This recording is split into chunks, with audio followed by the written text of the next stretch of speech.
मैंने किसी को मार डाला। आपको मेरी बात पर यकीन करने की जरूरत नहीं है, लेकिन मेरे साथ यौन उत्पीड़न हुआ। मुझे अपनी पूरी कोशिश करनी होगी। मैं अपनी माँ के साथ घर पर रहूंगी।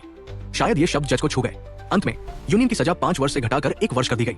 यूनियन का पेट दिन प्रतिदिन बड़ा होता जा रहा है। इस दिन 6 शाही दोस्त धूप में बाहर बैठे थे। बड़ी बहन ने यूनियन से पूछा कि क्या उसे कुछ चाहिए। यूनियन ने उनसे कहा कि वह एक फारसी नाटक देखना चाहती है। ये उसका पसंदीदा शब्द है। दोस्तों ने परवाह न करने का नाटक किया, लेकिन जब यूनियन रात को सो गया तो वे एक के बाद एक बाथरूम में जाकर कुछ बनाने लगे। अगली सुबह यूनियन ने दीवार पर लगे फारसी नाटक को देखा। उसने दीवार को धीरे से सहलाया, ये कल्पना करते हुए कि उसकी माँ उसके पास है। एक युवा लड़की उस दरिंदे से गर्भवती हो गई जिसने उसके साथ बलात्कार किया था, लेकिन कानून उसे गर्भपात की इजाजत नहीं देता। जैसे जैसे उसका पेट दिन प्रतिदिन बढ़ता गया, लड़की ने भी अपनी योजनाएं बना ली। यूनियन की वजह से ये शाही दोस्त, जो आमतौर पर एक दूसरे से भिड़ते रहते थे, करीब आ गए हैं। वे यूनियन के बच्चे के लिए कपड़े बनाने के लिए एक साथ मिलते थे, और यहाँ तक कि बच्चे के लिए कपड़े का एक टुकड़ा बनाने के लिए गुलाबी बातरों की आधी पैंट भी काट देते थे। जैसे ही वे लोग बहस कर रहे थे, यूनियन को अचानक असहनीय पेट दर्द महसूस हुआ।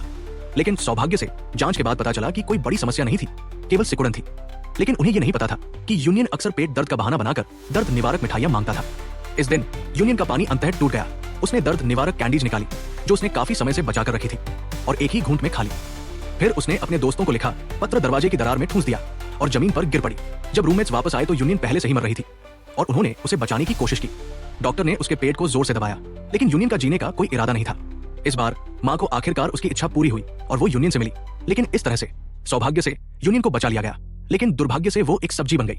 माँ लड़खड़ाती हुई यूनियन के बिस्तर पर पहुंची और कुछ कहना चाहती थी, लेकिन कोई आवाज नहीं निकली। वो हतप्रभ होकर सड़क पर दौड़ी और अपना पसंदीदा पिज्जा खरीदा। लेकिन यूनियन अब इसे नहीं खा सकती थी, शायद इसलिए क्योंकि उसे अपनी माँ का प्यार महसूस हो रहा था। यूनियन को वास्तव में होश आ गया और उसकी उंगलियां थोड़ी सी हिलने लगी। कुछ वर्ष क्षण भर में बीत गए।